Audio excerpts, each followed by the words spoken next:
A manifestação de ontem, cara, como eu me divirto vendo a repercussão disso na imprensa, vocês não têm ideia. A gente vai passar algumas manchetes para vocês, né? Essa daqui da Folha, da Revista Oeste: protesto pede impeachment de Lula e Moraes, ato ocorreu em frente ao vão do MASP, na Avenida Paulista. Eles falam sobre a nossa chamada para a manifestação. Teve a participação dos deputados Carla Zambelli, Marcel Van Hatten, Luiz Felipe de Orleans Bragança, o nosso queridíssimo amigo Sebastião Coelho, que foi desembargador do Tribunal do Distrito Federal e dos Territórios. Aí eles contam aqui, tem um trecho do discurso do Marcel Van Hatten, homenagem ao Clériston, a memória do Clériston também, aquele minuto de silêncio. E até aí, a matéria da Revista Oeste está ok, tá descritiva, né? Daí a gente vai para a Folha. A Folha é muito bom. Bolsonaristas fazem ato esvaziado na Paulista contra Lula e Moraes e pedem ajuda a Musk. Eu não lembro de ter ouvido alguém pedir ajuda. Tinha um cartaz lá, tinha um cartaz. Elon Musk nos ajude. Mas ninguém falou no microfone. Elon Musk, nos ajude. Mas assim, é o mesmo método. Tem um cartaz fora STF, aí a manifestação inteira é golpista, como aconteceu com o Bolsonaro lá atrás. E daí eles colocam: manifestação corre sem a presença de principais líderes como Bolsonaro e Tarcísio de Freitas. Daí eles constroem aqui a manchete, já tem um caráter pejorativo, eles já colocam já como um negócio, né, meio tosco.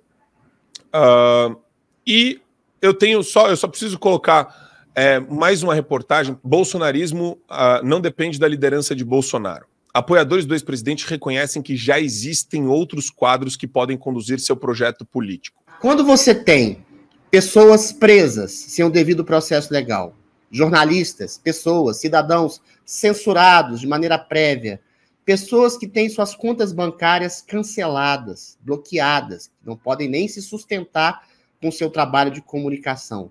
Quando você tem senhoras de 70 anos sendo condenadas a 20 anos de cadeia, quando você tem um regime de opressão, de perseguição, de massacre da liberdade de expressão, você não tem pautas, entre aspas, ou de direita, ou bolsonaristas, ou conservadores. Você tem pautas de humanidade.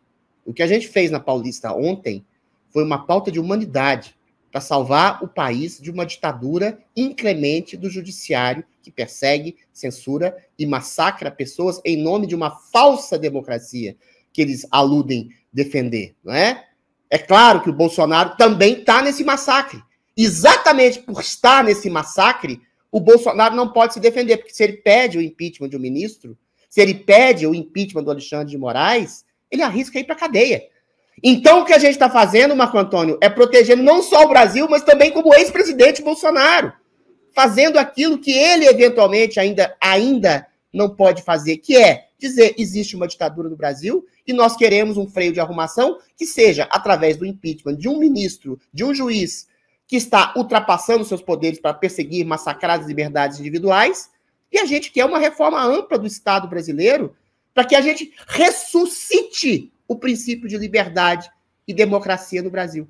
Foi isso que a gente fez ontem, de maneira orgânica, chamando as pessoas, chamando deputados, chamando senadores, chamando influenciadores e chamando o povo para começar uma série de manifestações em nome da liberdade. Eu tenho certeza que o Bolsonaro não se coloca aqui. Inclusive, ele falou nesse programa: eu não sei nem o que é bolsonarismo, eu não sou bolsonarista. O Bolsonaro, ele defende, como nós, a liberdade, a democracia, entendeu? O livre diálogo entre as pessoas que compõem uma verdadeira democracia no Brasil. Então, essas críticas também eu faço ouvidos moucos. O que eu posso fazer? A gente está fazendo a boa ação, o bom combate, que é defender pessoas de juízes, de procuradores, de pessoas, aliás, de juízes que se colocam como procuradores carrascos e que perseguem pessoas, a saber, perseguem o maior espectro da cena ideológica, política e social brasileira, que são conservadores, são cristãos, que são chamados de extrema-direita nazi fascista por esse mesmo juiz que está prendendo essas pessoas. Então, a gente não tem bolha. A bolha que a gente está furando é da liberdade e da democracia na mais ampla acepção do termo, e a gente vai continuar fazendo isso, Marco Antônio.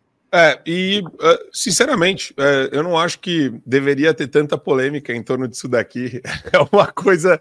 Eu não consigo entender a polêmica por detrás disso. Eu entendo. Por quê? As pessoas acham, em torno do Bolsonaro, que a gente tem que pedir para o Bolsonaro, que a gente tem que se curvar o Bolsonaro. Eu tenho maior gratidão, como a Duda falou, também reitero a palavra do Gustavo aqui, o Bolsonaro é a maior liderança do país, tem lá seus sinões em relação a uma maneira com que ele fala, ele mesmo tem os sinões em relação a ele mesmo, mas é uma pessoa afável, gentil, generosa, e que estabeleceu o princípio de acordar o brasileiro conservador para um princípio de política hoje no Brasil, entendeu?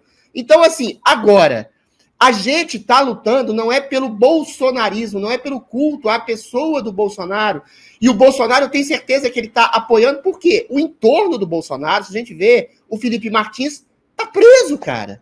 O ex-ministro da Justiça, o Anderson Gomes, está preso por razões estapafúrdias. Então, essa pauta humanitária, a gente não tem que, entre aspas, pedir licença ao Bolsonaro, porque pessoas estão sendo torturadas dentro da cadeia. Eu tenho certeza que o Bolsonaro endossa esse nosso movimento, que é de proteger a humanidade das pessoas que estavam em torno dele. Felipe Martins, eu volto a dizer, está preso por uma viagem que ele não fez. O Anderson, ex-ministro da Justiça, está preso com uma tornozeleira eletrônica por causa de uma minuta apócrifa à mesa. O Daniel Silveira está condenado, mofando na cadeia, há 10 anos de cadeia. Um homem que simplesmente criticou o STF de maneira mais vulgar, incisiva. Dane-se. Isso é coisa de liberdade de expressão.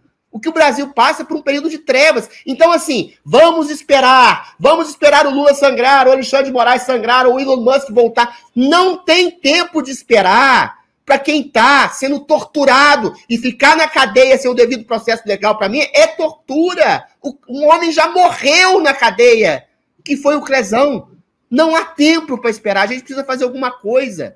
E é também pelo Bolsonaro, não é só por ele, é pelo Brasil inteiro que está sendo, enfim, torturado por esses juízes carrascos. É tão simples assim. E essas pessoas acham, por causa do movimento bolsonarista, não é uma questão política, eu volto a dizer, é uma questão humanitária. E eu tenho certeza absoluta que o Bolsonaro apoia, endossa essa causa humanitária, de tirar da cadeia aliados que estavam ao lado dele, que estão sendo torturados, presos, morrendo, mofando na cadeia. É isso que a gente está fazendo. A gente não quer projeção política, a gente não quer projeção midiática, até porque projeção midiática, a Folha está falando aí que a gente flopou, que a gente é bolsonarista sem Bolsonaro. Dane-se, entendeu? Cristo era a razão de humilhação, era a razão de escárnio. Cristo foi cuspido na cara, foi crucificado.